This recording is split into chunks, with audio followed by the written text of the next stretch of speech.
Abby Ward with the first look of your evening news here on KCIM. IKM Manning's basketball game tonight is the annual Coaches vs. Cancer fundraising event. The Western Iowa Conference has been hosting games all week in honor of those fighting the battle against cancer, while raising money to donate to such causes. IKM Manning Assistant Principal and Athletic Director Corey McCarville says Student Council and Student Council sponsor Beth Hagedorn have done an outstanding job organizing and fundraising for the cancer event, and the WIC for making this a conference-wide event to help raise even more money.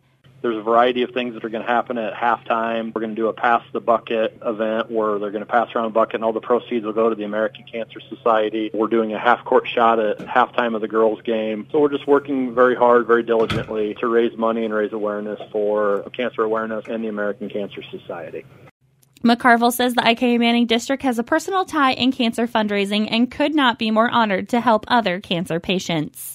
For us, it's very special because we had a former IKM Manning coach, Larry Blake, pass away from cancer. So the class of 2010 is donating $500 to the American Cancer Society in Coach Blake's honor. We're going to give a little presentation to Coach Blake's family.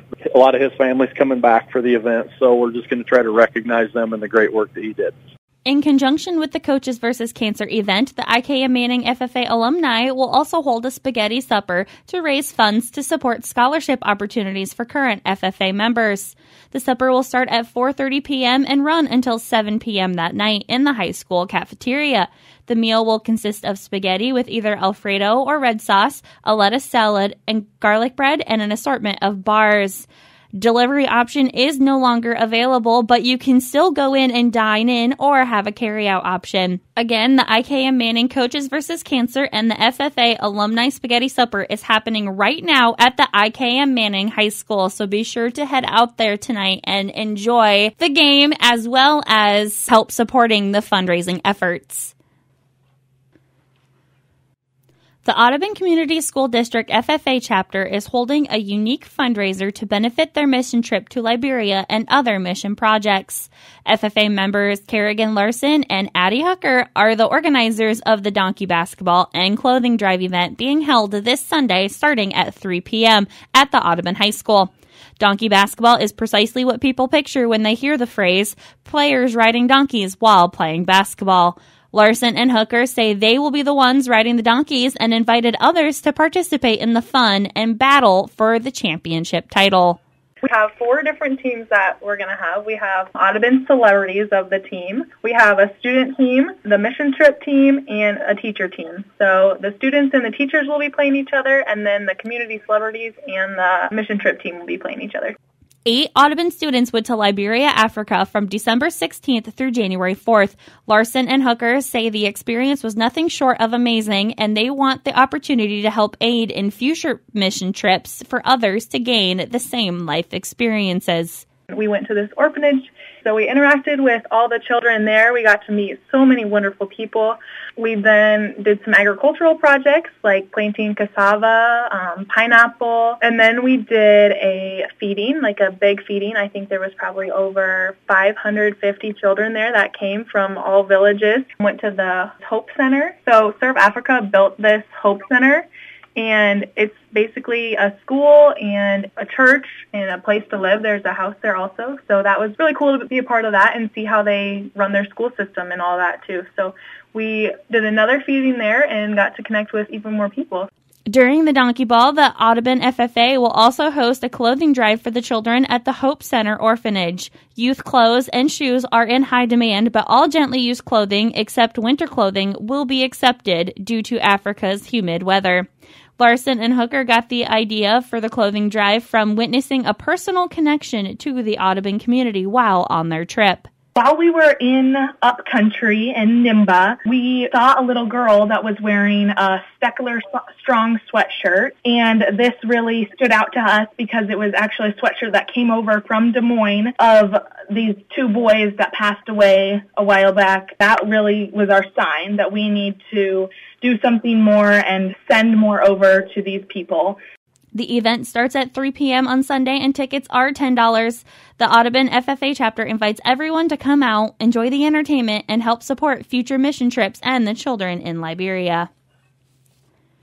The Carroll Chamber of Commerce and Carroll County Growth Partnership's first legislative forum with local legislators is scheduled for tomorrow morning. District 6 Senator Jason Schultz of Schleswig and District 11 Representative Brian Best of Glidden will speak on happenings at the State House in the first few weeks of the session and answer questions from constituents. The program begins promptly at 10 a.m. at the Arcadia Shelter House in Arcadia. Schultz and Best will each take a few minutes for opening statements, followed by questions from the Chamber CCGP Legislative Committee. Any remaining time will go to questions from the crowd. 3 other legislative forums are scheduled within Carroll County. The Saturday, February 24th forum will be at the Des Moines Area Community College campus. March 23rd will be at New Hope on 18th Street, and April 27th will be in the Glidden Public Library. A list of all the dates, times, and locations are included with this story on our website. And that has been the first half of your evening news here on KCIM. We'll be back for more after these messages. Refresh yourself in the new year with Pringer Slumberland and their mattress event. Matt, this sale is awesome. Yeah, right now we're happy to introduce Purple, and with that we're going to save you up to $400 on select Purple mattresses. We're also happy to introduce our new 365-day mattress guarantee. Pretty much you get to sleep on your bed for a full year, and any time from the first 30 days to the end of the year, you can let us know if it's not working out for you, whatever it may be, to make sure that you're getting the best night's sleep possible. Come check out the brand new Purple mattresses and see store for great details and savings. Pringer Slumberland, 1318 Highway 30 West in Carroll. It's 2024 and the remaining 2023 F-150s at Champion Ford need to go. Get 1.9% financing on a new 2023 F-150. You heard that right. 1.9%. And that's not just a short-term loan. That's 72 months. And get up to $6,000 off. Are you kidding me? I kid you not. 1.9% for 72 months and up to $6,000 off. Now that's a hot deal. Get a new truck, low interest, and free oil changes for life. Only at Carroll's Ford dealer in Champion Ford, where everybody wins. Time now for the second half of your evening news here on KCIM. This is Abby Ward reporting. But before we take a look into the stories, let's take a look at a quick weather forecast and some weather facts. So tonight we're looking at patchy fog, otherwise cloudy with a low around 27. Saturday, areas of fog before 1 p.m., otherwise mostly cloudy with a high near 33. Saturday night, patchy fog after 8 p.m., otherwise partly cloudy with a low around 23. Sunday is going to be mostly cloudy, then becoming sunny during the afternoon with a high near 35. And Sunday night is going to be partly cloudy with the low around 25. So it'll be a nice, beautiful weekend to take your kids out, let them play in the snow. I know kids have been antsy to get outside. I know mine certainly have. So some weather facts for you today. Yesterday's high was set at 36 degrees sometime in the afternoon, and yesterday's low was at 32 degrees overnight. Sunrise tomorrow will be at 7:38 a.m. Record high was set back in 2002 with a high of 68, and a record low was negative 20 set back in 1963. Now let's take a look at your evening news. The Sauk Rail Trail is a 33-mile-long concrete or asphalt trail that bikers and other recreational exercise enthusiasts have enjoyed since 1998. Over the past decade, Sac County Conservation has noticed some deteriorating damage to the trail on the Black Hawk Marsh Dike. Around 0.7 of a mile contains holes, cracking, and buckling in the concrete, causing unsafe riding conditions for trail users. Director of Sac County Conservation, Chris Bass, say they have attempted to fill in the holes to slow the damage. However, they request a more long-term solution from the Iowa Department of Natural Resources, as that portion of the trail is on DNR property. When talking to Bass about the change, the Iowa DNR has proposed replacing the section of the damaged concrete trail with crushed limestone, claiming it would be more sustainable and easier to spot damages. Sac County Conservation and the Sauk Rail Trail Association disagree with the DNR's request, feeling it would be regressing backwards instead of moving forward with improvement. The SRTA, in partnership with the Sac County Conservation, has started a support letter asking the Iowa DNR commissioners, local legislators, and the governor to rethink the proposal of crushed limestone and keep the portion needing to be replaced with concrete. Petitions to sign have been placed at Breda City Hall, Case Corner in Breda, Sac and Carroll County Conservation offices, and at the SRTA booth at the Iowa Bike Expo that will be happening this weekend at the Iowa Events Center in Des Moines. Contact points for the DNR commissioners and Iowa legislators have been included with this story on our website. The Carroll County Board of Supervisors has released its agenda for next week's meeting, and it appears to be a short one. The board convenes at 9 a.m. on Monday, January 29th, at the Conservation Education Center in Swan Lake State Park. The supervisors open with reviewing and approving the county's payables, followed by approving a new policy for secondary roads employees. The only other items on the Monday's agenda are a quote from Nelson Electric for modifications at the Carroll County Courthouse, manure management annual updates, and reports from committees. Monday's meeting is open to the public, and a copy of the complete agenda is included with this story on our website. Iowa roads that were knee-deep in snow and ice just a matter of days ago are quickly becoming moonscapes as fender-rattling potholes are suddenly making our streets and highways a challenging obstacle course.